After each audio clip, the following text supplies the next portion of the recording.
Bien, il y a un paragraphe que je dois mettre quelque part. Heureusement, Antoine m'y a fait penser parce que sinon c'est comme le paragraphe sur les RQS, il a failli passer à la trappe de mes hésitations.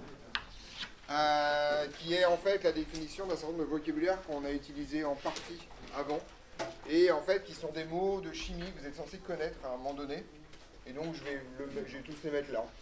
Voilà, une espèce de petit glossaire finalement. Pourquoi là, voilà. Bon, pourquoi pas là. Donc c'est le petit 5, 6, petit 4. Mais c'est un petit 4 complètement parachuté au milieu de nulle part avant de faire la cohésion des solides. Donc, quelques notions à connaître.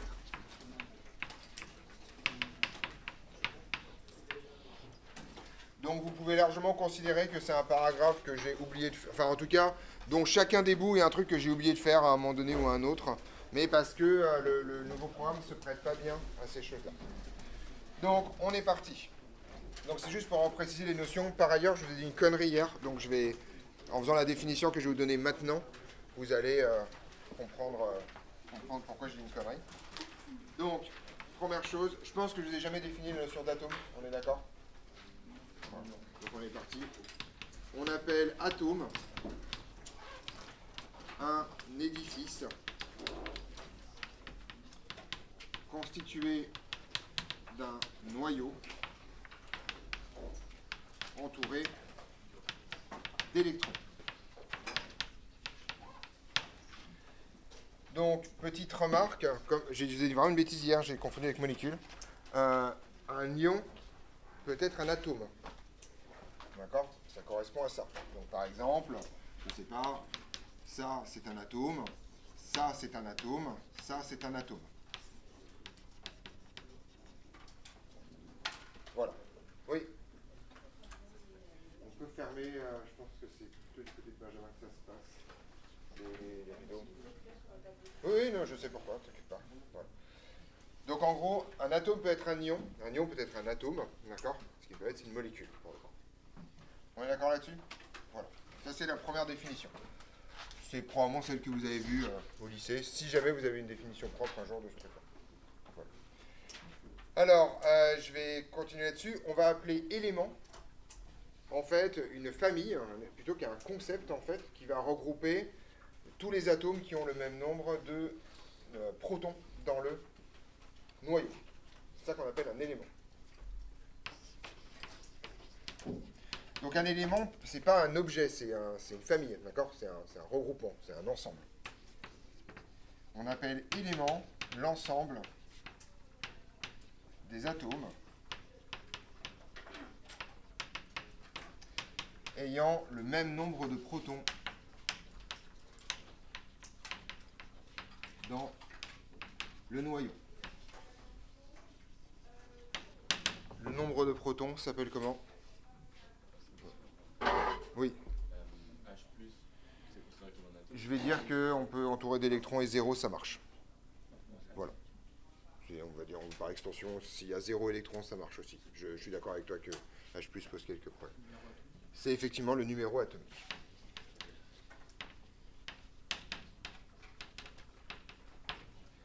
Donc, en termes de nomenclature, l'élément porte le même nom que l'atome neutre associé. Voilà.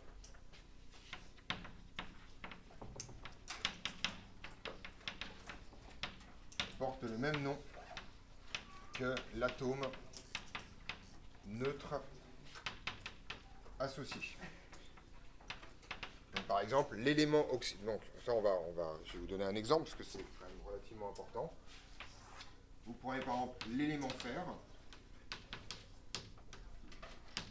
D'accord? Il est en fait, c'est un ensemble qui va contenir entre autres le fer solide, le fer, l'atome de fer, les ions Fe2+, les ions Fe3+, etc., etc. C'est-à-dire en fait tous les avatars possibles du fer. D'accord? Et ce truc-là s'appelle les ions Fer2, ce truc-là s'appelle les ions Fer3, mais l'élément, ces deux trucs-là, portent le même nom. Donc c'est pour ça qu'il y a souvent une grande confusion entre atome et élément, c'est parce qu'ils s'appellent pareil. Donc l'élément chlore, c'est pareil. Enfin voilà, donc la question périodique des éléments, c'est plutôt une classification par noyau similaire. On est au clair là-dessus? Alors, qu'est-ce que je vais raconter d'autre? Voilà, on appelle nombre de masse le nombre de protons et de neutrons qu'il y a dans le noyau. C'est ça qu'on appelle le nombre de masse. Donc il y a des notations, mais je ne vous les donne pas, on ne l'utilisera jamais. C'est juste histoire que vous connaissiez ces concepts si jamais ça, vous les croisez. Donc on appelle nombre de masse, ça se note A en général, le nombre de protons et neutrons. Vous savez comment ça s'appelle les protons et les neutrons? Ça s'appelle les nucléons tout simplement parce que c'est les composants du noyau. Dans le noyau. Voilà. Ça c'est. Alors, donc c'est là où on va arriver avec tous les trucs divers et variés. On appelle isotopes deux éléments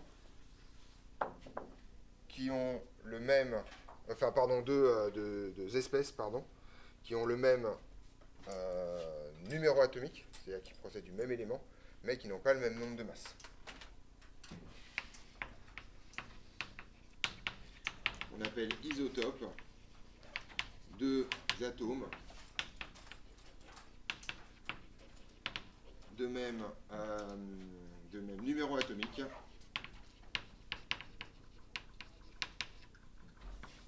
mais de nombre de masses différents. Autrement dit, ils ont le même nombre de protons et pas le même nombre de neutrons. Voilà. Donc, si vous voulez des exemples, il y en a un qui est extrêmement connu. Vous avez le carbone 12. Donc, ça, en fait, c'est le... je suis un jamais, en fait. Comment ça, c'est le système jamais? C'est comme ça. Et le 6 en bas? Oui, c'est ça. Je me souviens jamais. Vous savez ce que vous voulez faire au lycée, moi, je n'utilise jamais ça. Donc, voilà, ça, c'est le carbone 6. Donc, en gros, le fait d'écrire carbone et 6, c'est la même chose. Encore, théoriquement, vous n'avez pas à l'écrire, parce que le carbone, par définition, c'est tous les trucs qui ont 6 protons dedans. D'accord. Le carbone 12, 13 justement, et le carbone 14, qui est probablement très célèbre. Enfin, vous connaissez déjà par adaptation au carbone 14. On fait plein d'autres choses par ailleurs avec ça. J'ai découvert un truc rigolo pour culture, c'est marrant. En gros, vous savez qu'il y a eu énormément d'essais nucléaires dans les années 50-60 dans le monde, et donc ça a fait augmenter de façon drastique la concentration en carbone 14 dans l'atmosphère, ce qui fait que par ailleurs, toutes les datations ont un étalon qui est de 1950, et pas après, parce qu'on a fait un peu n'importe quoi. Et une des conséquences de ça, c'est que vous êtes...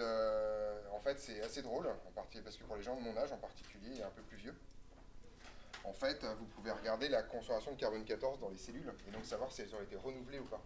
Et c'est comme ça qu'on s'est rendu compte que les cellules du cœur en particulier se renouvellent jamais. Donc vous pouvez connaître l'âge du cœur, l'âge de la conception du cœur, quand ça a été fabriqué au départ. Parce que, en fait, comme vous connaissez la loi de décroissance radioactive dans l'atmosphère suite aux essais nucléaires, c'est marrant. Voilà, c'est un fact. On peut faire la datation à court terme avec ça. Fin de la parenthèse culturelle. Oui. Il y a certains éléments, ils ont quelques isotopes, il y en a, ils en ont vraiment énormément. Est-ce qu'on peut savoir à l'œil combien d'isotopes a un élément ou pas? Alors, moi j'ai fait très peu de physique nucléaire, donc j'ai peut-être te dire une connerie, mais à l'époque où j'avais ton âge, c'était vraiment...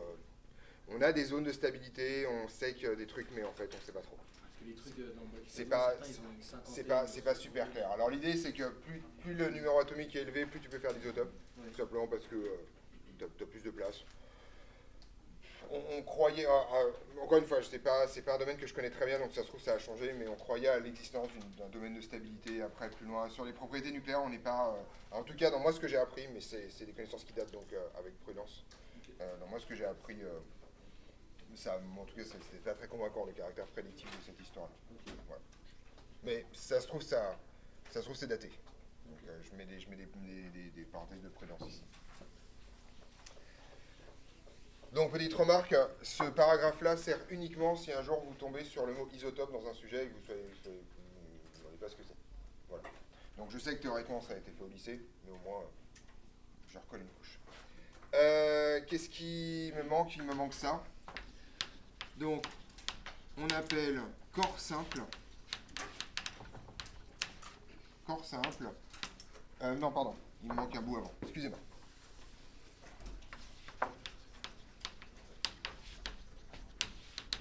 On qu'on appelle molécule. C'est quand même, il manque un bout. Un édifice atomique, et c'est là où hier j'ai fait une bêtise, neutre. Une molécule, c'est neutre, pour le coup. Voilà. Ça, c'est obligatoire. D'accord ? Si cet édifice atomique est chargé, on parle de cation s'il est chargé positivement, d'anion s'il est chargé négativement. Si l'édifice est chargé positivement, c'est un cation.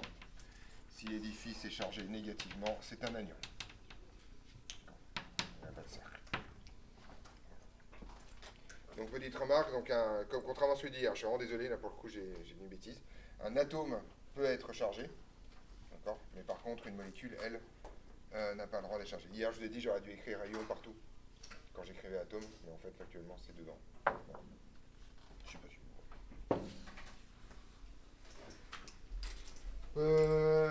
Donc on a les molécules, ok, c'est cool.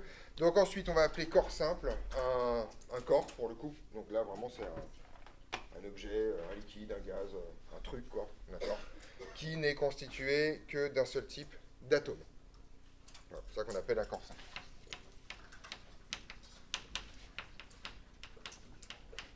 On appelle corps simple un corps constitué avec un seul type d'atome.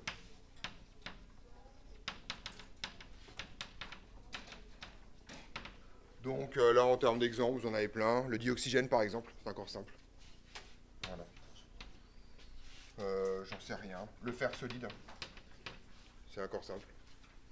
Enfin, voilà quoi, qu'un seul type d'atome, quoi.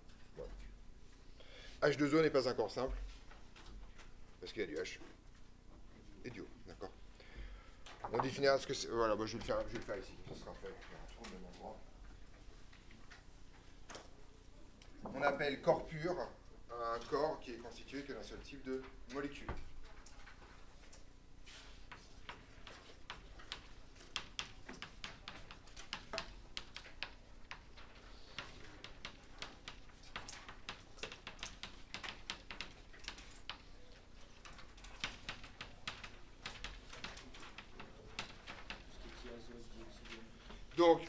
Donc, un corps simple peut être un corps pur.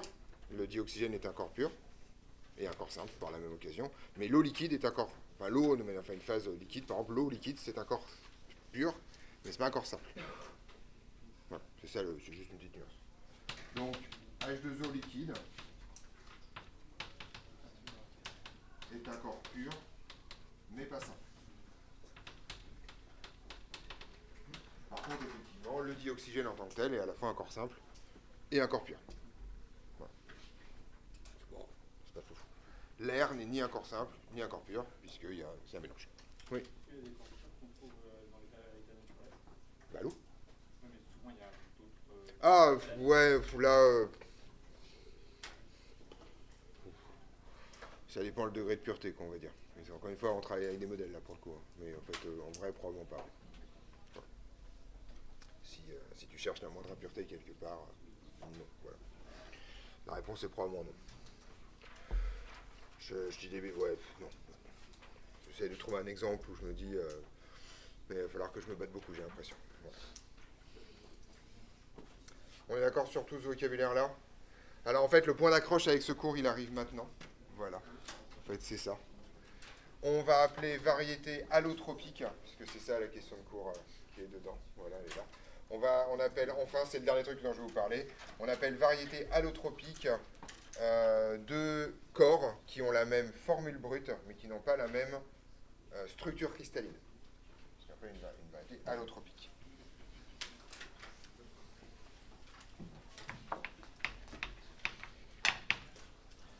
Et on va appeler allotrope. Il y a deux L ou un seul L, je ne me souviens jamais. Je reprends mes questions de cours. Je me souviens jamais. Oui, il y a deux L, c'est ça. On appelle allotrope ou variété allotropique.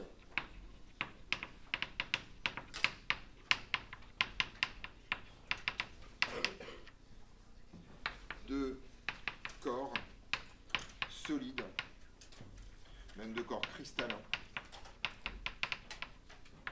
de même formule brute, mais de structure cristalline différente.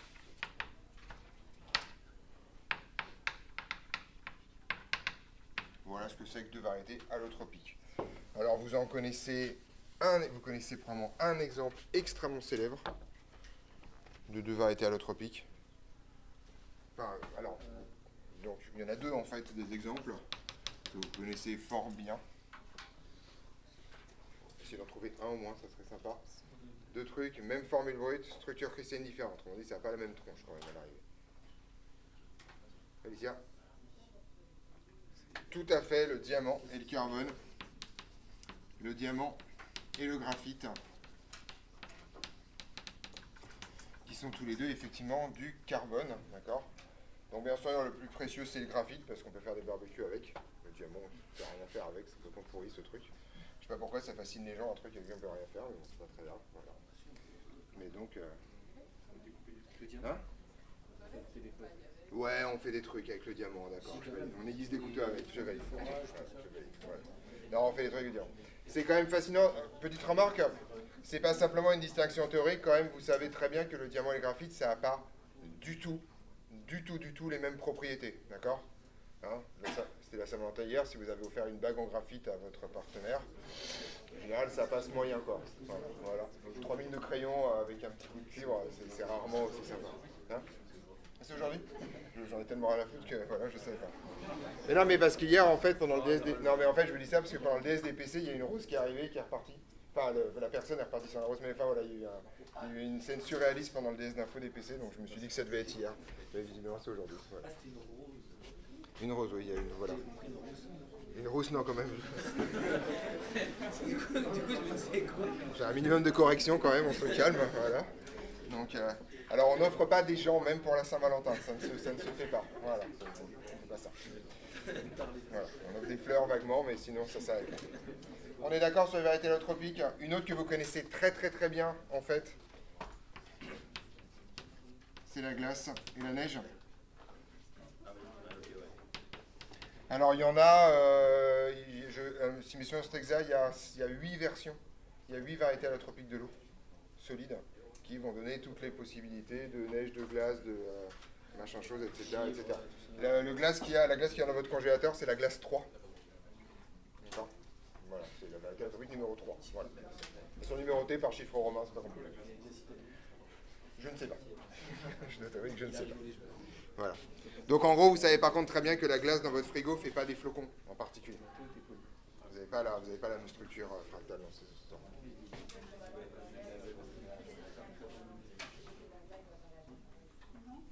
Il va être fâché, de toute façon. Voilà. Quoi qu'il arrive, il va être fâché. Voilà.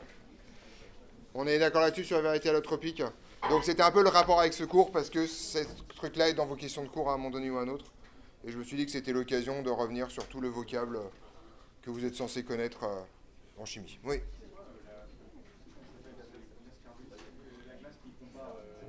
Ah non, mais la glace carbonique, ça fond, c'est juste du CO2, c'est du CO2 solide.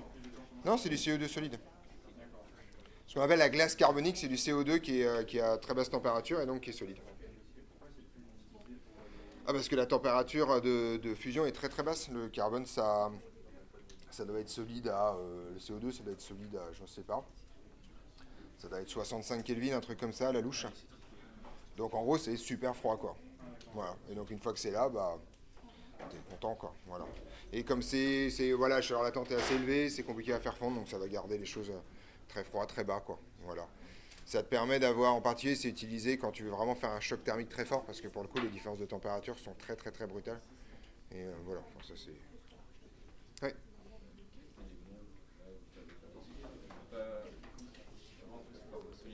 Alors, c'est une question assez intéressante, je vais y passer un peu de temps, parce que ta question n'a pas de sens, et c'est pour ça que je vais y passer du temps.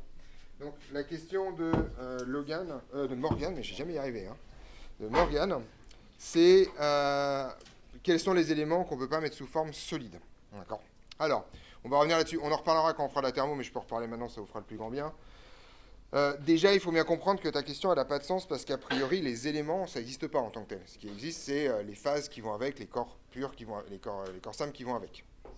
Donc, bien sûr, dans le cas du fer, bah, c'est le même nom, mais par exemple, l'oxygène solide, ça n'existe pas. Le dioxygène solide, ça existe. D'accord. Donc, en fait, la question qu'on pose, c'est est-ce que toutes les molécules, en fait, ou tous les corps possibles, d'accord, deviennent solides ou pas? Alors, la réponse est tous les corps, sauf l'hélium, finissent par devenir solides. Parce que l'hélium devient super fluide avant de devenir solide et qui se barre dans tous les sens et qu'on n'arrive pas à l'attacher. On n'arrive pas à le remettre dans le gobelet. Donc l'hélium, c'est chiant. L'hydrogène, à très très basse température, devient un métal. Il y a une phase de dihydrogène métallique plus exactement, à très très basse température. Faut descendre, hein. C'est très haute pression et basse température. L'oxygène solide? Ah si, ça existe. Par contre, faut... En gros, si vous prenez l'air par exemple, donc vous avez un truc assez rigolo, le diazote a une température d'ébullition qui est plus faible que celle de l'oxygène. Donc par exemple, une manip que vous pouvez faire pour le coup si vous avez le matos, c'est vous sortez un récipient par exemple en métal, vous mettez du diazote dedans, liquide, et en fait vous allez avoir l'oxygène de l'air qui va se condenser dessus. Et donc ça se met à couler. En fait, vous avez un liquide qui coule. Et vous savez que c'est du dioxygène parce que si vous mettez un aimant, ça le dévie. Parce que le dioxygène est paramagnétique. Donc, en gros, ça fait partie des manips rigolotes qu'on fait en général à la fac à un moment donné ou à un autre dans sa vie de physicien. Donc, moi, j'ai vu ça, c'était marrant. Donc, ensuite, très vite, tout ceci a tendance à se solidifier. Donc, ça, on parle de 80 Kelvin à peu près. Donc, c'est quand même. 80 Kelvin, il faut se battre, hein, d'accord. C'est quand même bien bas. Et après, tout ce truc-là finit par devenir solide à des températures assez rapides, en fait. C'est genre 50 Kelvin, des choses comme ça. Ouais. Comment on refroidit autant? Alors, par détente de Joule Thomson. À la rentrée. T'inquiète pas. Ah oui, bien sûr.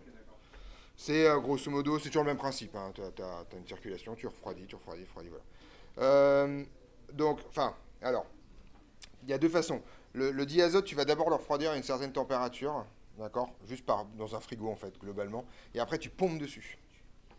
Et en fait, quand tu pompes un gaz, en fait, tu le refroidis parce que si tu le pompes de façon adiabatique, c'est lui qui va fournir l'énergie. Donc on fait pour descendre très bas, si ça t'intéresse. Donc on peut descendre à 4 Kelvin avec lui, l'hélium liquide, ça c'est à 4 Kelvin d'équilibre. Et ensuite, si tu pompes dessus, tu descends à, allez, 1 Kelvin, 900 millikelvin, voilà. Et après, là, t'es embêté, parce qu'il n'y a plus personne. Donc, en gros, ensuite, ce que tu fais, c'est que tu fais de la quantique, en fait. Tu fais ce qu'on appelle un mélange hélium 3 et hélium 4. C'est deux isotopes de l'hélium. Il s'avère que c'est un mélange bizarre, parce qu'il y en a un qui a un boson, l'autre qui a un fermion, et ça a des propriétés thermiques. Et donc, en faisant une circulation et un pompage avec un bon dosage, tu peux descendre, en théorie, à 1 millikelvin. Et 1 millikelvin, là, tu commences à rigoler un peu. Voilà. Là, on s'amuse, quoi. Voilà. Ça, c'est mon job, pour le coup. Voilà, c'est marrant. Donc, mais il faut bien comprendre qu'en laboratoire, faire des manips à 50 millikelvin, c'est un truc facile. Alors, moi, j'ai fait toute ma thèse, j'ai fait des manips à 50 millikelvin. C'est un truc qu'on fait... ça se fait, quoi. Voilà. Et voilà. On peut descendre très facilement à quelques millikelvin sans difficulté majeure. Voilà. Enfin, faites pas ça dans votre cuisine, mais... Le mélange hélium 3 et hélium 4, ça vaut 40 000 balles le litre, donc effectivement, faites pas ça dans votre cuisine. Vous êtes un peu vénère quand vous avez une fuite. Très, très vénère. Très, très, très vénère. Voilà. Donc, on ne fait pas de fuite. Voilà. Mais sinon, globalement, ça se passe bien. Voilà. Donc, voilà. Sinon, après, tout finit par devenir solide à un moment donné ou à un autre, soit par température, soit en mettant de la pression dessus. Il y a des fois, tu rates un peu le truc qui a passé de pression, mais voilà. Si tu peux toujours te débrouiller pour trouver solide. De l'autre côté, si ça vous intéresse, tout finir par devenir gazeux, sauf s'il y a pyrolyse avant. En gros, il s'avère par exemple que si tu essayes de gazéifier du bois, par exemple, voilà, ou du papier, un truc comme ça, donc tu vas monter la température, et à un moment donné, ce qui va se passer, c'est qu'au lieu de se transformer en gaz, tu vas avoir ce qu'on appelle une pyrolyse. La pyrolyse, c'est le fait que ton solide ou ton liquide, ton solide en l'occurrence, va produire des gaz qui, eux, vont s'enflammer. D'accord. Donc si tu veux éviter ça, il faut vraiment se faire chier. Faut mettre ça sous pression, sans oxygène, etc., et monter la température. Et à un moment donné, tout finit aussi par se vaporiser.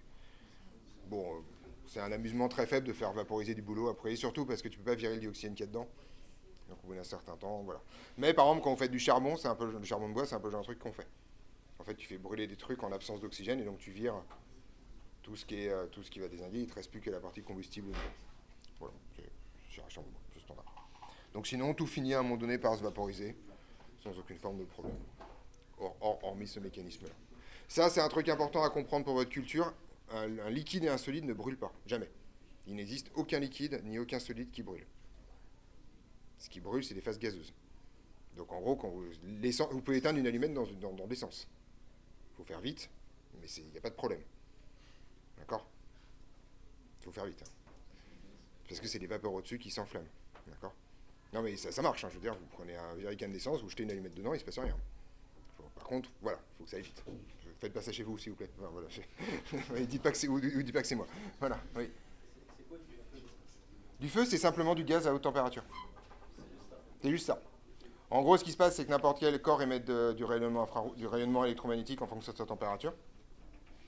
Donc vous émettez en l'infrarouge, enfin nous, moi aussi, hein, par ailleurs. Enfin, tous les objets de cette pièce émettent dans l'infrarouge à peu de choses près, donc on ne les voit pas. Et au-delà d'une certaine température, tu commences à avoir du rouge, c'est le rougeoiement, ça porte un nom, ça s'appelle le point de Draper. Et ensuite, après, c'est comme le soleil, quoi, en gros. Donc après, tu as des gaz qui sont montés à une température qui est d'ordre de 3000-4000 Kelvin à peu près. Et ça, c'est orange, quoi. Voilà, c'est une flamme. Terminé en bas. Si c'est bleu, c'est au-dessus, c'est 6000, 7000. Enfin, voilà, c'est vraiment. Il n'y a rien de mystique, hein, c'est vraiment. C'est une zone où la température gazeuse, c'est pour ça que ça bouge dans tous les sens. Il y a une demande de convection fort.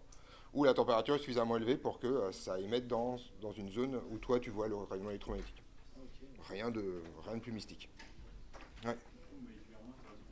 Alors, moléculairement, il se passe plein de trucs par contre. Chimiquement, une flamme, c'est vraiment très compliqué parce que tu as une quantité. Tu as en général, dans une combustion de bois, une centaine, un peu entre 100 et 200 composés organiques volatiles qui se baladent, qui crament plus ou moins exothermiques, plus ou moins machin. Ça, c'est ce qui va conditionner aussi la couleur de ta flamme. Si en particulier, tu as des éléments métalliques, des choses comme ça, tu as un peu de vert, un peu. Enfin, tu fais des feux d'artifice avec ça, quoi. Voilà, c'est le concept. Mais dans le principe, la couleur dominante de ta flamme, c'est la température. Et après, dans les détails, il y a plein de merde dedans. Donc en gros, c'est hyper simple à comprendre. En fait, ce qui se passe, c'est que grosso modo, vous allez devoir monter la température du bois pour que les gaz commencent à s'évaporer. Une fois qu'ils s'évaporent avec la température est suffisante, CFA Rhenus, c'est énergie d'activation, ils vont s'enflammer. Et donc vous allez faire ça. D'où le fait que c'est quasiment impossible d'allumer une bûche comme ça avec une allumette. Et en fait, ce que tu fais, c'est pour ça qu'il y a des étages. C'est-à-dire que tu vas prendre quelque chose qui va brûler très vite, mais à une température plus basse, qui va donc permettre de chauffer le bois qui est au-dessus. Et une fois que le bois lui est chauffé et que le process est enclenché, tant qu'il reste du combustible, il va s'entretenir à une température donnée. Mais si tu essaies d'allumer une bûche avec un briquet, tu t'en as pour vraiment longtemps. Ça va marcher, hein, mais tu vas te fatiguer avant, probablement. Est-ce qu'il est possible de faire une flamme blanche juste avec la température? Je vais dire oui, ça s'appelle le soleil, mais c'est un peu facile. Oui, en fait, en théorie, notre œil est capable de faire du blanc sans problème majeur. Souvent, tu verras quand même un truc soit orangé, soit bleuté. Enfin, être pile poil dessus, c'est compliqué, quoi. Faut vraiment que la répartition thermique soit vraiment pile poil au blanc, donc c'est pas simple à faire. Mais oui, théoriquement, il n'y a pas de problème. Ouais. Il n'y a pas un gaz normalement il me semble, qui est dangereux à manipuler, parce que quand il s'enflamme, justement, on ne voit pas la. Il n'y a pas de couleur. Du coup, Alors, brûle et on le voit pas. il n'existe pas de gaz. Alors, je ne sais pas dans quel sens. En tout cas, le rayonnement du corps noir émet forcément de la lumière dans le bleu. C'est-à-dire que ça, quand la température est trop élevée, ça ne redisparaît pas à nouveau. Tout simplement parce qu'en fait, l'augmentation en intensité fait que tu as toujours du violet dedans. Donc, au-delà de la température, tout est bleu. Ça, c'est pas compliqué. Donc, après, un truc qui brûle à une température suffisamment faible pour qu'on ne le voit pas. Je vais botter en touche, je vais dire que ça s'appelle une naine brune. Oui, voilà. Mais avec un combustible, avec de l'oxygène, c'est quand même en général ça monte vite. Hein, donc je sais pas. En tout cas, j'ai jamais entendu parler de ça, mais voilà. Donc l'idée, c'est qu'il y aurait un truc qui brûlerait, mais en fait, factuellement, après, tu peux faire brûler des choses. Au sens, je vais vraiment botter encore plus en touche. Là, c'est dans le public directement. La rouille, d'une certaine façon, c'est une combustion à basse température. Tu vois pas la flamme, quoi. C'est une réaction d'oxydation avec l'oxygène, quoi. Bon, est-ce que c'est vraiment une flamme qu'on voit pas Bon, là, voilà. Mais dans le principe, c'est ça. Mais en tout cas, à haute température, c'est impossible. À haute température, tu vois du bleu pleine balle. Voilà. Il n'y a aucun doute. Donc, fin du paragraphe culturel. Il nous reste un petit peu à faire comme ça. Allez, c'est parti. Non, mais bon. Grand quoi? Grand 2? Grand 3? Grand 3.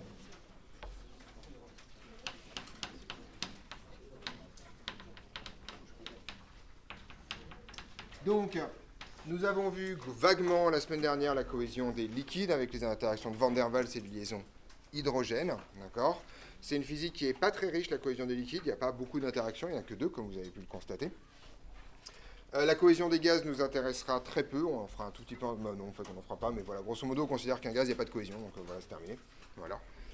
Et ce qui va nous intéresser ici, c'est la cohésion des solides, en particulier pourquoi un solide a telle propriété, en tout cas quelle est la liaison impliquée dans cette histoire. Alors, on va définir un peu de vocabulaire. Donc l'idée ici, c'est qu'on va scanner en fait les divers types de liaisons qui sont responsables de la cohésion des solides de façon très catalogue. Mais avant, il me faut un tout petit peu de vocabulaire parce qu'on va essayer de prédire les propriétés des solides à partir de la liaison qu'ils forment. Alors, c'est vraiment du vocabulaire pour le coup. Donc c'est des adjectifs et on va commencer par celui sur lequel vous avez probablement la plus mauvaise définition, en tout cas la définition usuelle qui est la plus loin d'une définition scientifique. Donc un corps est dit fragile si en fait vous ne pouvez pas le déformer sans le casser. Voilà, donc la fragilité c'est ça, c'est le caractère indéformable de la chose. Donc fragile, ça veut dire que l'on ne peut pas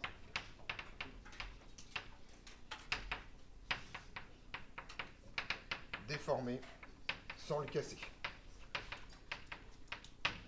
Donc si on prend des exemples, et juste pour vous montrer à quel point ce truc-là est éloigné de ce que vous pensez, donc qu'est-ce qui est fragile? Une craie, c'est fragile, effectivement, tout à fait. Le verre, c'est fragile, tout à fait. Et là, je vais vous donner 2 exemples. Le béton, c'est fragile. Le diamant, c'est fragile. Donc, ça n'a rien à voir avec l'effort que vous devez faire pour arriver à ça. D'accord? Vous ne pouvez pas casser du diamant tordant comme ça. Enfin, vous, non. D'accord? Le diamant, c'est quand même le truc qui résiste le plus à la pression. D'accord? Mais c'est pas ça la question. La question, c'est que si vous arrivez à déformer un diamant, il explose. Donc, vous n'arrivez pas à le déformer, en fait. Juste... Autrement dit, ça signe donc voilà. Le contraire de fragile. Oui, je t'écoute.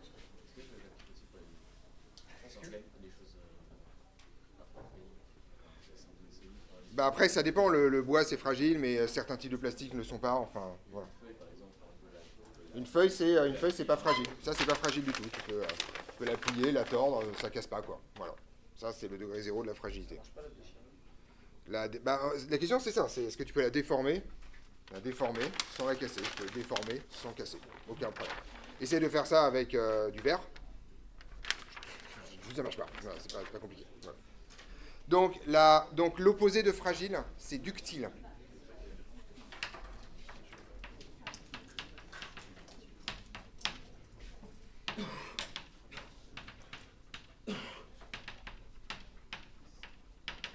Donc un matériau qui n'est pas fragile, au contraire, il est ductile. Donc les matériaux ductiles, le cuivre, l'aluminium, une feuille, voilà, etc. D'accord? Donc grosso modo, des choses que vous pouvez déformer. Ça peut être plus ou moins réversible. Si c'est réversible, on dit que c'est élastique. C'est-à-dire que vous tirez dessus, puis ça revient. D'ailleurs, c'est ce qu'on appelle un élastique. Et voilà, d'accord? Ça, c'est ductile, puisque vous pouvez le déformer. Et c'est en plus élastique, c'est-à-dire que cette déformation, elle est réversible. D'accord? Si vous prenez par exemple du plomb, vous appuyez dessus, c'est donc ductile, il ne se casse pas. Par contre, ce n'est pas réversible, au sens qu'il ne revient pas à son état initial. Donc, confondez pas les deux. On n'aura pas besoin des propriétés d'élasticité ici, donc je ne les définis pas. Mais dans le principe, voilà. Donc, ductile, c'est la version scientifique de déformable. Oui.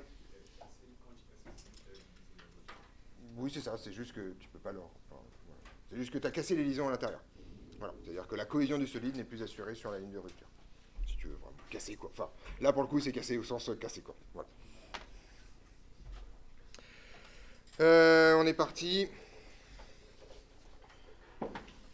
Donc après, les autres sont beaucoup moins importantes. On va dire qu'un corps est conducteur s'il conduit l'électricité et par conséquent la chaleur. Qu'est-ce qui vous arrive? Bon, on est parti alors. Je sais pas, il y a l'air d'avoir un truc d'attraction par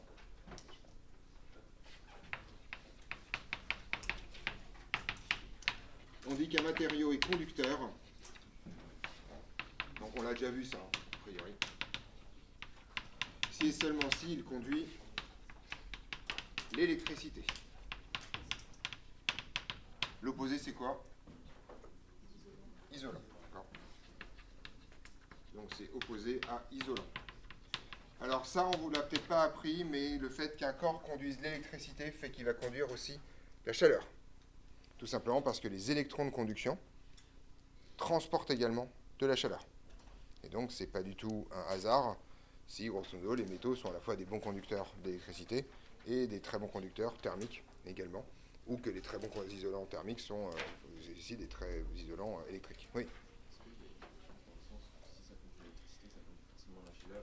Pas inversement. Inversement, parce que la chaleur passe aussi par le réseau, donc par les noyaux en fait, grosso modo. Donc tu peux avoir une conduction thermique élevée sur un truc qui est isolant.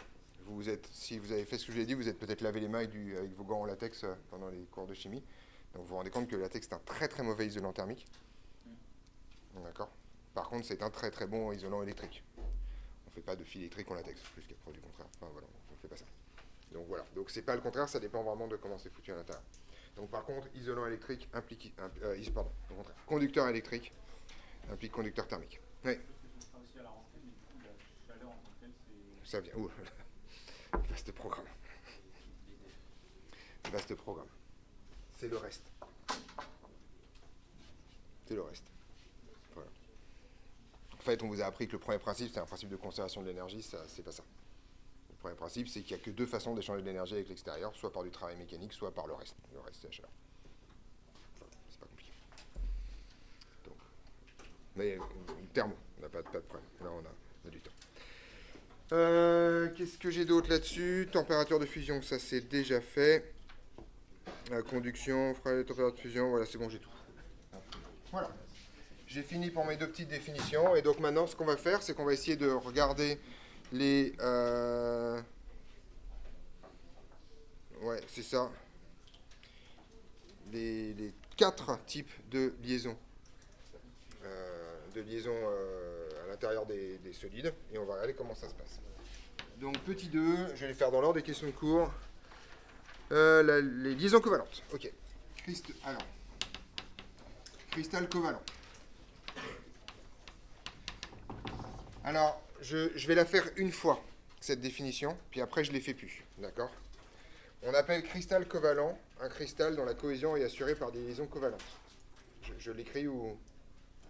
Ok, bon.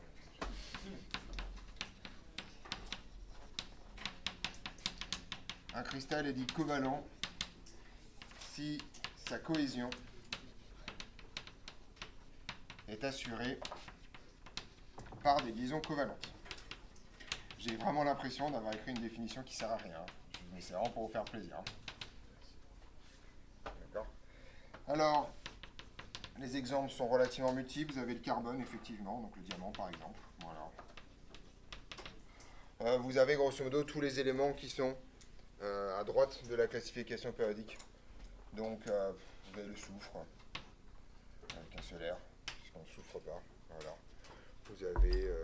non, voilà. Avec un solaire qu'on souffre. Vous avez, je sais pas, l'iode, par exemple. Voilà, le diode. Quoique, non. Le dibou. Je sais pas ce que je prends. Je sais rien. Je vais compliquer là. Oui, mais ça, c'est des trucs. Bon, hop, tous les plastiques, par exemple. Voilà. Dans les plastiques, il y a un peu de tout, donc c'est un peu dangereux. Qu'est-ce que j'ai d'autre comme truc qui serait un peu moins facile que ça? J'en sais rien, moi. Bon, ça suffit. On va revenir. Pas grave. D'accord là-dessus? Voilà. Alors, petite remarque, j'ai pris le diamant. Alors, le graphite, c'est la même chose, sauf que le graphite, c'est les deux en même temps. Il est des liaisons covalentes dans une direction, où là, vous allez avoir une conduction électrique et vous allez avoir des liaisons plus de Van der Waals dans l'autre sens, ce qui fait que vous pouvez écrire avec, puisque vous pouvez effacer facilement des couches entières de graphite. Oui. Donc ça conduit l'électricité dans un sens. Ça conduit, en fait, en gros, une électrode de graphite, tu ne peux pas écrire avec. fait, si tu écris avec le bout d'une lecteur de graphite, ça marche pas. Elle est pas taillée. Bah, si tu fais ça comme ça marche. Elle est juste pas taillée dans le bon sens. Voilà, c'est ça l'idée. Donc c'est rigolo. Petite propriété marrante. Voilà.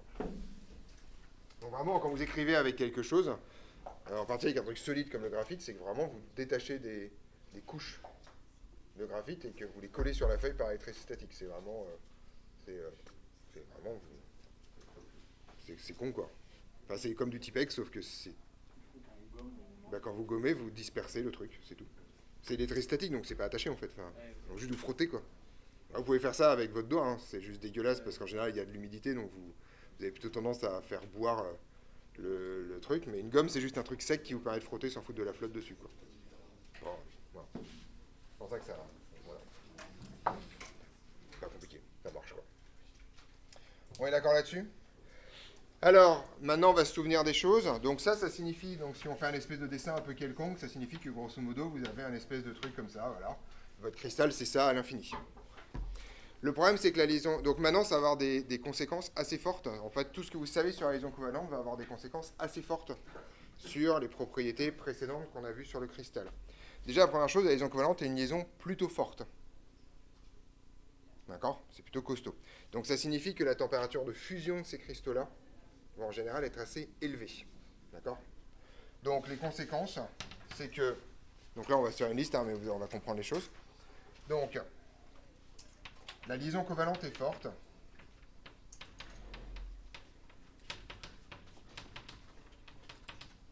Donc,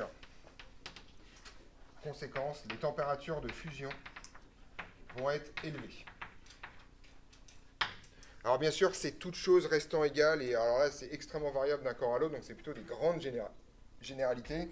Ça marche bien avec le diamant, ça marche bien avec le soufre par ailleurs, mais bon, dans le principe, le soufre, ça fond quand même relativement vite par ailleurs. Donc, c'est vraiment des grosses généralités pour essayer de comprendre un peu comment ça se passe. Donc en particulier, ne prenez pas ça comme un espèce de credo ou de doxa absolu, hein, c'est vraiment très à la louche. Deuxième chose, la liaison covalente, elle est directionnelle. D'accord, elle a une direction. Et donc, grosso modo, ce qui vous impose la géométrie des molécules à l'intérieur. Et donc, grosso modo, vous ne pouvez pas bouger les atomes les uns par rapport aux autres. Si vous essayez de bouger les atomes par rapport aux autres, ça va casser. Donc, autrement dit, un cristal covalent est essentiellement fragile. D'accord ? La liaison est directionnelle.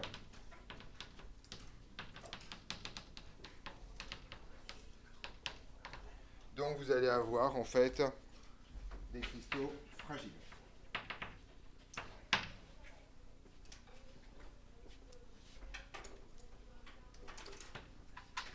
En général, quand vous avez un cristal covalent, les électrons sont occupés par les liaisons.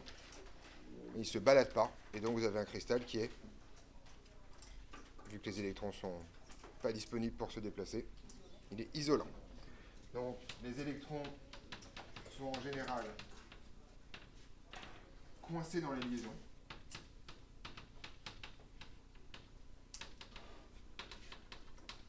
Et donc, en général, les cristaux covalents sont isolants. Le en général est hyper important. Le silicium, par exemple, c'est un semi-conducteur, c'est un cristal covalent. Voilà. Le graphite, c'est un cristal covalent, mais en fait, comme il y a des trucs qui tournent, vous pouvez déplacer les électrons par mésomérie. Enfin voilà, dès qu'il y a des liaisons doubles, il y a toujours des effets plus subtils qui se baladent dans cette histoire-là. Donc là, c'est vraiment des patterns généraux sur lesquels, qui souffrent probablement d'une quantité d'exceptions assez élevée. D'accord ? On est d'accord là-dessus ? Vous commencez à comprendre comment ça marche ? C'est vraiment simple. Donc on y va. Bah, on se fait la zoologie, quoi. On se fait le catalogue doucement. Liaison suivante. Liaison métallique.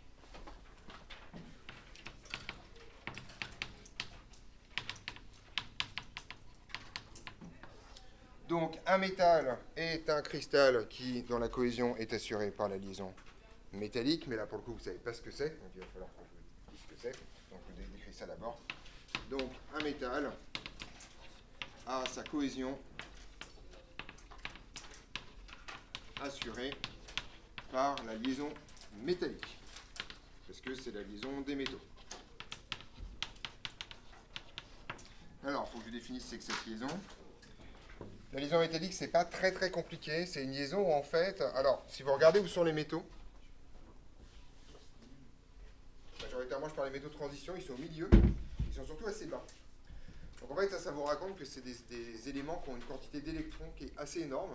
Et donc en fait, grosso modo, ils vont pouvoir, au lieu de faire des liaisons covalentes entre eux, ils vont faire un truc un peu rigolo, ils vont mettre en commun des électrons, mais de façon massive et de façon extrêmement collective.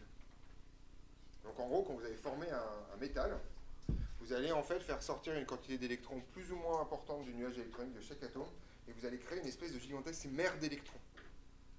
Donc en gros, les électrons sont délocalisés dans l'intégralité du cristal. D'accord ? Et vos noyaux restants, ou vos cations restants, si vous voulez, nagent un peu dans cette histoire. D'accord ? De ce truc-là. Donc en gros, ça c'est vraiment les caractéristiques de la liaison métallique. Je vous rappelle donc que c'est la caractéristique de la liaison de tous les éléments, de tous les corps simples en tout cas, associés aux éléments en blanc ici. Ce qui quand même en fait une bonne dose. Voilà. C'est comme ça que fonctionne la liaison métallique. En gros, ce qui se passe, c'est que quand vous allez assembler les atomes ensemble, l'énergie que vous allez gagner en les mettant ensemble va être telle que tous les électrons vont se retrouver au-dessus d'une énergie typique qu'on appelle l'énergie de Fermi, où grosso modo, ils vont pouvoir se balader tranquillement. Voilà, si vous faites un jour un bac plus 5 sur le sujet, vous prendrez ça un peu plus. Donc c'est ça la liaison métallique. Donc la liaison métallique, en fait, elle est assurée par une gigantesque mer d'électrons dans lesquels baigne le réseau métallique. Cette liaison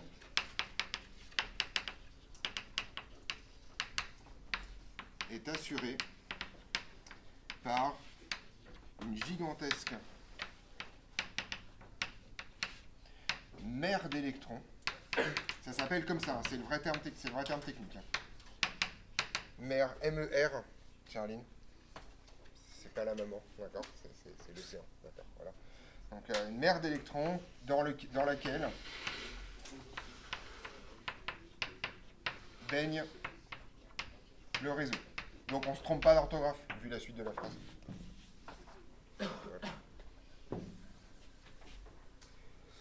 Donc c'est pas simple de se... Enfin, c'est pas simple, en fait si, c'est simple. Donc grosso modo, vous avez votre réseau métallique comme ça.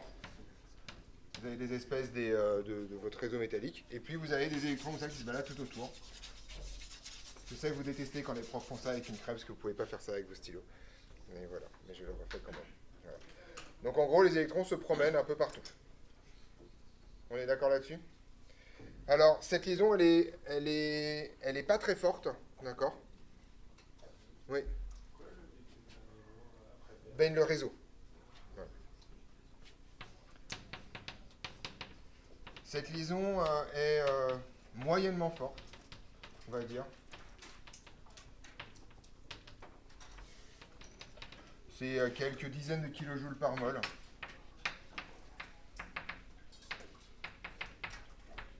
Donc c'est une liaison qui est moins forte que la liaison covalente. Elle est un peu plus forte que la liaison hydrogène. Mais en tout cas très nettement moins forte qu'une liaison covalente. Est-ce qu'à votre avis, cette liaison est directionnelle ? Bah non, manifestement, c'est une espèce de gigantesque océan. C'est pas directionnel. Et non directionnel.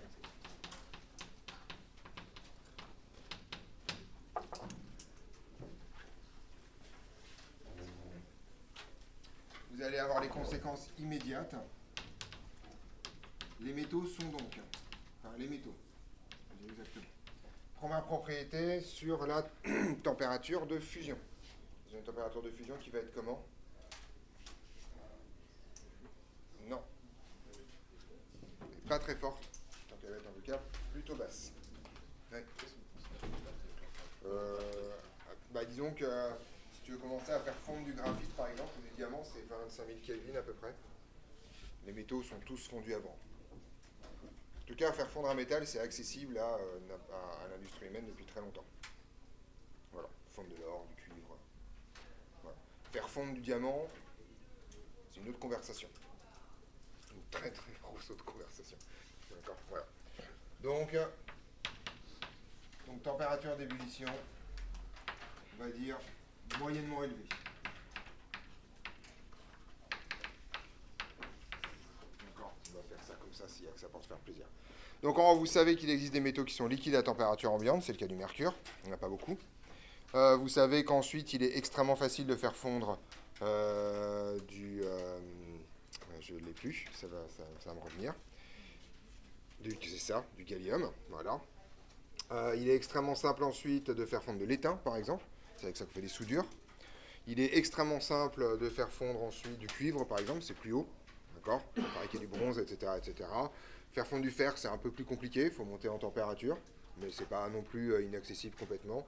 Je vous rappelle qu'on fait des armes en fer depuis très très longtemps, c'est-à-dire qu'on le fait fondre quand même à un moment donné, cette histoire. Ou en tout cas, on le met dans un état de température suffisamment élevé pour qu'il soit très très ductile. Donc ça se fait, etc., etc. Donc ça se fait.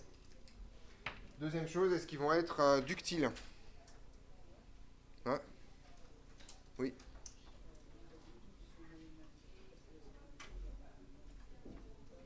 Oui, donc ils sont ductiles. Donc. Ouais. Si tu peux les tordre, c'est qu'ils sont ductiles. Voilà. Ils ne sont pas fragiles en tout cas, plus exactement. Faites attention, l'acier n'est pas un métal pur. Hein. D'accord, l'acier c'est un alliage. Donc vous pouvez pas. C'est du carbone dedans. Vous mettez du graphite, puis il y a d'autres trucs, mais bon, là c'est du carbone. Donc en gros, majoritairement, les métaux sont ductiles pour une raison très simple, c'est que la liaison n'est pas directionnelle, donc vous pouvez littéralement faire glisser le réseau. Voilà, vous pouvez le déformer sans problème, ça va faire de peine à personne. Les métaux sont ductiles. Et puis surtout, comme vous avez des électrons délocalisés, ils sont quoi? Ils sont conducteurs. D'accord. Ça, c'est une évidence criante, les électrons peuvent se déplacer, parce qu'ils se déplacent déjà. D'accord. Voilà. Donc ça, alors, petite remarque, hein, vous reverrez ça l'année prochaine. Le fait que si je vous montre ça, vous savez exactement quelles sont les parties métalliques dans cette histoire et les parties non métalliques. D'accord, parce que ça brille, c'est vraiment une marque forte des métaux. En fait, le fait qu'un métal brille, ça vient du fait que dès que vous avez des électrons de conduction, le champ électromagnétique ne peut pas rentrer à l'intérieur. Et donc, grosso modo, vous avez une réflexion totale sur l'objet, donc c'est brillant. Parce que vous avez une phase de la réflexion qui est beaucoup plus forte que celle de la diffusion. Voilà. On est d'accord sur cette troisième liaison? Vous êtes d'accord que ce paragraphe n'est pas le paragraphe le plus mortel de la Terre?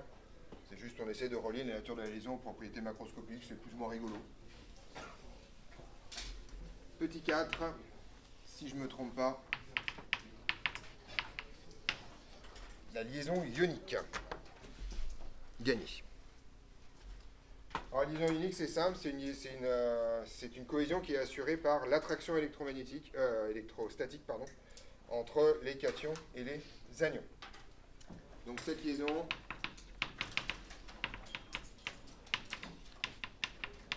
est assurée par attraction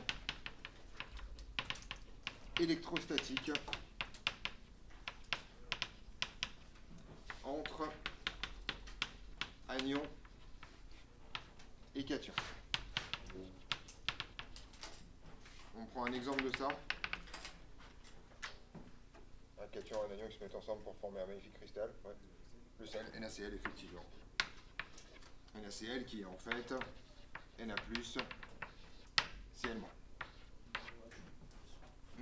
La soude, NaOH. Là, vous en connaissez des quantités industrielles, parce que grosso modo, tout ce que vous allez dissoudre dans l'eau, c'est en général des cristaux ioniques. Et donc, factuellement, tout ce que vous croisez en chimie, en termes solides, c'est des cristaux ioniques. Parce que vous allez les mettre dans l'eau pour faire des ions. Voilà. Alors, je vais vous demander 10 secondes, je vais aller vous chercher un cristal de sel pour que vous rendiez compte ce que c'est. Je ne mets pas en pause, parce que comme ça... Voilà.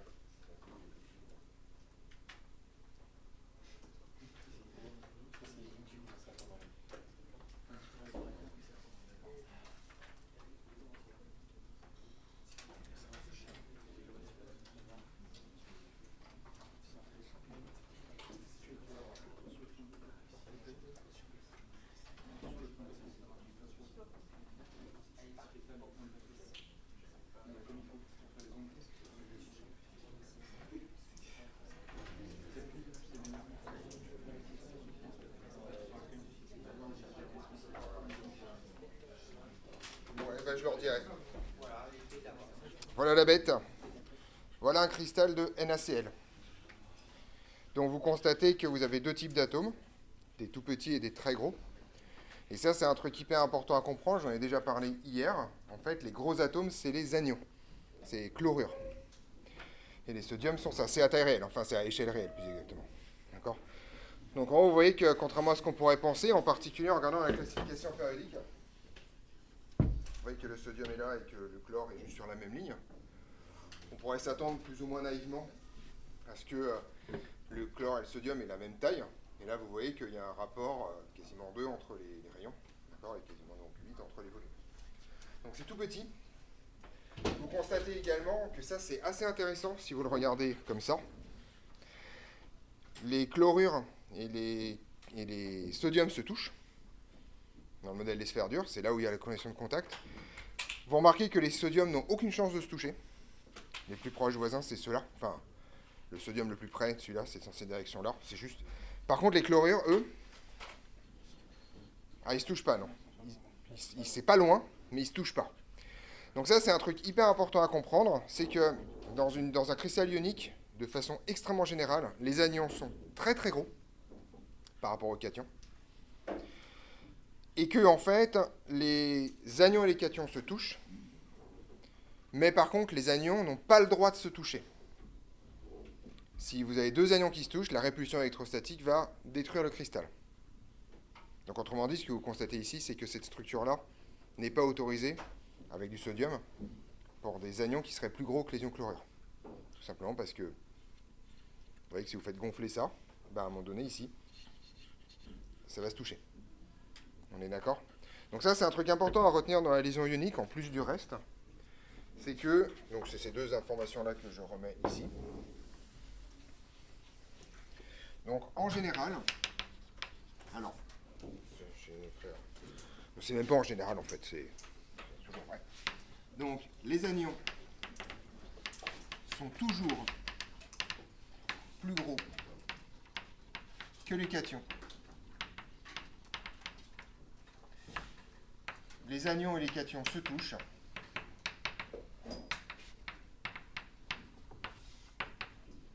C'est ça la condition de contact dans un cristal ionique. L'anion touche le cation le plus proche. Et troisième chose, les anions n'ont pas le droit de se toucher.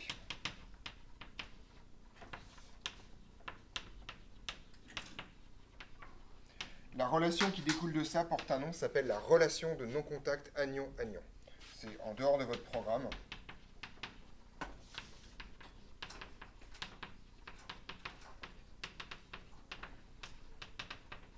Bien entendu, les plus réveillés d'entre vous se disent mais on pourrait faire la même avec la relation de non-contact cation-cation, sauf qu'en fait ça n'existe littéralement pas, parce que dans un cristal typique, les cations ont juste aucune chance de se toucher. Voilà, en gros. Donc en gros, on exprime exclusivement la relation de non-contact anion-anion, parce que c'est les seuls qui sont assez gros pour pouvoir effectivement se faire bisous dans cette histoire. Donc théoriquement, l'étude des cristaux ioniques n'est plus au programme. En tout cas, vous êtes censé la connaître. Néanmoins, comme le nouveau programme, vous n'avez rien à savoir, mais qu'on fait encore la cristallo, vous êtes largement susceptible de tomber sur une structure ionique qu'on vous décrit correctement. Et ça, vous êtes censé le savoir. Donc méfiez-vous, c'est devenu assez mesquin le programme de ce point de vue-là.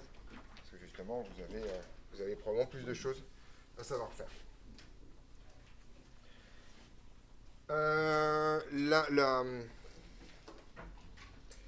Alors, la liaison électrostatique est une liaison plutôt faible, d'accord? Mais vous allez voir que ça n'a rien à voir. La liaison électrostatique est plutôt faible et non directionnelle. Et là, il va se passer un truc très bizarre, c'est qu'on va tirer les conclusions exactement inverses de celles que ces 2 informations nous racontent. Donc on y va. Première question, on a... Donc je ne mets pas alors, parce que c'est pas alors en fait, justement, il y a un petit problème, on va essayer de réfléchir ensemble. On va faire commencer par le plus simple. Est-ce que les cristaux ioniques sont des conducteurs? Après, est-ce que les électrons peuvent se balader? En gros, si les électrons commencent à se balader, vous allez changer les charges des trucs. Si vous changez les charges, l'interaction électrostatique ne marche plus. Alors, vous avez le droit de raisonner sur des exemples. Hein. Vous savez que le sel, c'est pas conducteur. D'accord? Voilà. Donc, en gros, les cristaux ioniques sont isolants. Ça, c'était le plus facile, parce qu'il n'y a pas d'électrons qui se baladent. gros, vous avez compris que les seuls conducteurs, c'était les métaux, hein, un peu de choses près, sauf dans des cas très bizarres d'électrons délocalisés à l'intérieur de la liaison covalente. Deuxième chose, est-ce que les cristaux ioniques sont fragiles ou ductiles? Là, pour le coup, pour réfléchir à quelque chose, si je vous donne un morceau de sel, est-ce que, à votre avis, il est ductile? Ça, vous le savez, je veux dire, vous savez qu'on ne peut pas déformer un morceau de sel comme ça, d'accord? Ça ne marche pas. Pourtant, en fait, la liaison est non directionnelle. Mais qu'est-ce qui se passe si j'essaie de déformer ça? C'est-à-dire de faire... Par exemple, déformer ça, ça veut dire que je fais littéralement glisser cette couche-là sur la couche d'en dessous. Hein. Et en fait, là, les anions vont se toucher. Donc, en gros, en fait, dès que vous allez essayer de déformer ce truc-là, vous allez mettre en contact localement les anions ensemble, et ça va déstabiliser complètement le cristal. Donc, grosso modo, en fait, ça n'a rien à voir avec le caractère non directionnel de la liaison, mais ça a à voir avec le fait que le non-contact anion-anion vous interdit toute déformation. Donc, c'est fragile. Le non-contact anion-anion interdit toute déformation. Donc, les cristaux ioniques sont fragiles. Dernière chose, est-ce que ces trucs-là ont une température d'ébullition faible ou plutôt une température d'ébullition élevée? Le sel, par exemple, faire fondre du sel, il faut un peu y aller quand même. Enfin, c'est pas autant faire fondre du sucre, par exemple, ça marche, hein, d'accord, c'est facile. Faire fondre du sel, par contre, c'est pas apporter des trucs qui sont évidents. Alors ça, c'est très con parce que la liaison est plutôt faible, donc on aurait plutôt tendance à penser que la température de fusion est basse. Sauf que, si vous commencez à disperser ça, qu'est-ce qui se passe?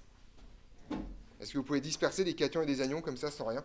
Non, enfin avec un plasma là en l'occurrence, c'est ça que vous faites. C'est ça, hein, avoir un gaz chargé qui a des trucs qui se baladent dans tous les sens. Donc en gros, en fait, vous ne pouvez pas faire fondre ça tout simplement parce que la séparation des atomes entre eux, elle, d'accord, serait catastrophique d'un point de vue charge. Et donc en gros, en fait, vous avez une température d'ébullition élevée parce qu'on ne peut pas éloigner les cations des anions. C'est ça le problème. Donc la température d'ébullition est élevée car on ne peut pas séparer les charges.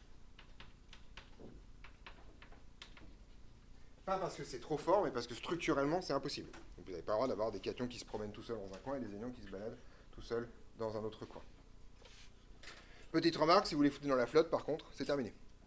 D'accord? Boum, vous cassez tout, et c'est l'eau qui va faire le boulot de la neutralité, et donc c'est terminé. Ah, un truc que j'ai oublié sur le métal, il y a un truc hyper sympa avec les métaux, c'est quand vous les faites fondre, ils restent métalliques. Parce que la mer d'électrons, elle reste intacte. Donc ça conduit toujours l'électricité, c'est toujours brillant, c'est... Enfin, vous avez peut-être déjà vu dans les films en tout cas. Vous avez déjà vu du mercure liquide ou pas? Oui. Je vais pas vous en montrer, mais au moins en vidéo vous en avez vu, je suppose.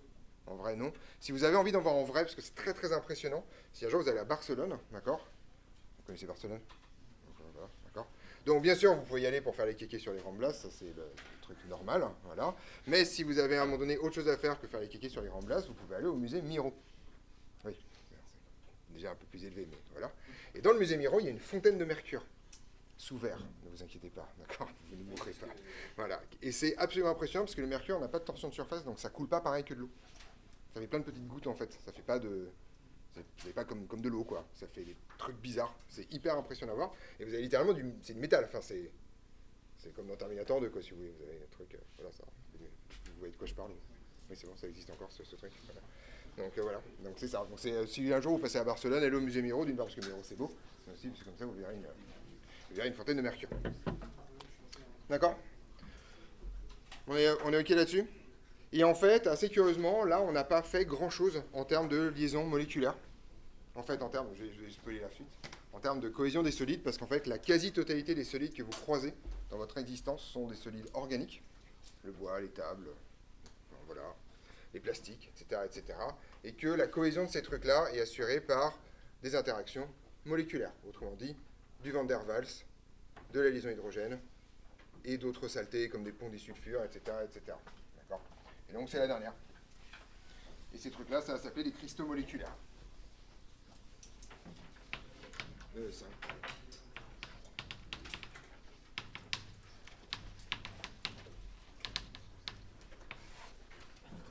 Donc, dans les cristaux moléculaires, on a une cohésion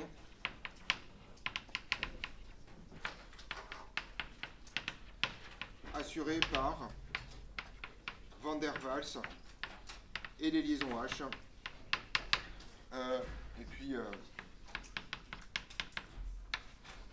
et plus CIAF, quoi. D'accord? Voilà. Donc si vous ne connaissez pas la ref, c'est pas grave. Voilà. Parce que en fait, en vrai, dans les... Je te remercie. Il n'y a pas de souci. Par contre, je ne pourrais pas lui rendre. Ah si, je peux. Ils finissent quand aujourd'hui? Ouais, je peux le corriger après. Donc, en gros, si vous avez fait... Ah non, vous avez pas fait de bio, c'est vrai. Ah, mais le drame, quoi. C'est plus rien. Bon, vous savez peut-être un jour, parce que vous êtes allé à Outpark l'école, parce que visiblement, ce n'est pas à l'école qu'on apprend les trucs, maintenant, que par exemple, l'ADN est en partie toutes les molécules de type... qui ont des structures géométriques, tout le vivant, en fait, c'est généré par ce qu'on appelle des ponts disulfures. C'est-à-dire, grosso modo, il y a des soufres qui se baladent et ils se font bisous. C'est un peu un espèce d'équivalent de la liaison hydrogène, sauf que là, c'est deux soufres, donc ça va replier les molécules entre elles. Ça va faire des choses. Donc, grosso modo, en termes de... Dès que vous avez des grosses molécules en particulier, la cohésion et les structures à l'intérieur des solides ont des origines extrêmement multiples. D'accord? Ouais. En fait, quand tu as une grosse molécule qui a deux soufres qui sortent à un moment donné, la molécule se replie sur elle-même et quand les deux soufres se rencontrent, ils s'attachent entre eux. Ça s'appelle une liaison, ça s'appelle un pont disulfure, ça. Voilà, ça s'appelle un pont disulfure, donc voilà. Et donc tout le quasiment là, il y a plein de trucs par ailleurs, moi je ne suis pas un biologiste, mais un des ingrédients, enfin la première origine du premier repliement des protéines en particulier, c'est des ponts disulfures. Et après il y en a d'autres, des trucs qui vont se mettre dessus, enfin autrement dit, c'est un merdier sans nom. D'accord? Il y a plein de trucs. D'accord? Les deux que vous connaissez vous, c'est Van der Waals, plutôt faible, non directionnel, d'accord? Et il y a les liaisons hydrogène, plutôt fortes, et enfin un peu plus fortes que Van der Waals en tout cas, et directionnelles. Donc en fonction de ce qui prédomine, vous aurez tout et n'importe quoi. Si c'est Van der Waals qui prédomine, vous aurez majoritairement des matériaux ductiles, puisque Van der Waals c'est non directionnel. Si c'est la liaison hydrogène qui prédomine, comme par exemple dans la glace, vous aurez un matériau fragile, parce que vous ne pouvez pas bouger les molécules d'eau les unes par rapport aux autres. Donc là en fait, en fonction de la domination de ça, vous aurez des propriétés de ductilité extrêmement variées.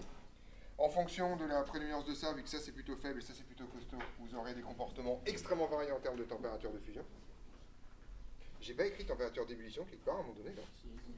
Vous mettez fusion à la place. Là, ici. Là, c'est là-bas. C'est le Alors, on l'a écrit plusieurs fois. Mais... j'ai eu un bug là. C'est pas ébullition, c'est fusion. Hein. On fond d'abord avant de bouillir quand même. Enfin, pas toujours, mais c'est partout où j'ai écrit ébullition, c'est fusion. Excusez-moi, je suis pas dedans. Par contre, le seul truc que vous savez, c'est que ça va être en général des isolants.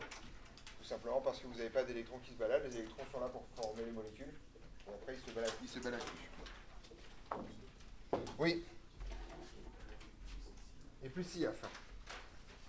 Et plus CIAF. Il existait un temps, beaucoup plus vieux que moi, où tu faisais des petites annonces pour rencontrer les gens. Et plus si affinité. Ouais. Comme tu n'as pas beaucoup de place dans les petites annonces, tu écris plus si aff. Pour le coup, vu qu'il y a un vrai concept qui s'appelle l'affinité chimique, je me gêne pas, quoi. Pour le coup. Qui veut dire littéralement ça. Voilà, plus si aff. En gros, tu prends deux disulfures, ils se rencontrent et beaucoup plus si aff, parce que beaucoup aff. Voilà. C'est exactement ce qui se passe. Donc, on a une température on a des isolants. Ça, c'est le seul truc qui est vrai tout le temps, parce que les électrons sont coincés à l'intérieur des molécules. Donc, en général, c'est isolant.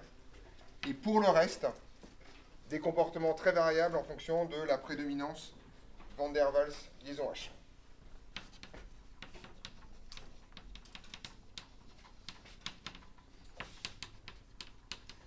Très variés selon la prédominance Van der Waals versus H. D'accord? Donc, grosso modo, si c'est la liaison hydrogène qui gagne, c'est plutôt fragile. Si c'est Van der Waals qui gagne, c'est plutôt ductile, en raison du caractère directionnel ou non des liaisons, etc., etc. Donc, en général, ce que ça vous raconte, cette ligne-là, c'est que vous n'êtes pas censé prévoir, grosso modo, les choses. Ceux sont dit explicitement, regardez, là, c'est bien Van der Waals, c'est bien dans cette direction-là. Donc, est-ce que si on le bouge ou pas? Mais après, si on vous dit, j'ai un cristal moléculaire, donc est-ce qu'il est fragile ou pas? Vous en savez que dalle. vous le savez, hein, il y a des plastiques qui cassent, il y a des plastiques qui cassent pas, il y a des plastiques qui sont mous, enfin voilà, enfin grosso modo, en fonction des propriétés que vous choisissez, vous n'avez pas les mêmes propriétés.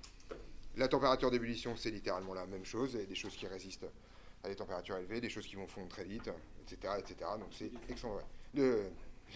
Je te remercie. De fusion, voilà, etc. etc. Donc la dernière truc, c'est juste pour vous dire que ça existe. Mais bon, c'est relativement peu. En tout cas, on ne prédit pas grand-chose avec. Oui. Versus H. Van der Waals versus hydrogène. Et ceci termine la chimie du premier semestre avec un petit epsilon en plus qui était ce chapitre-là.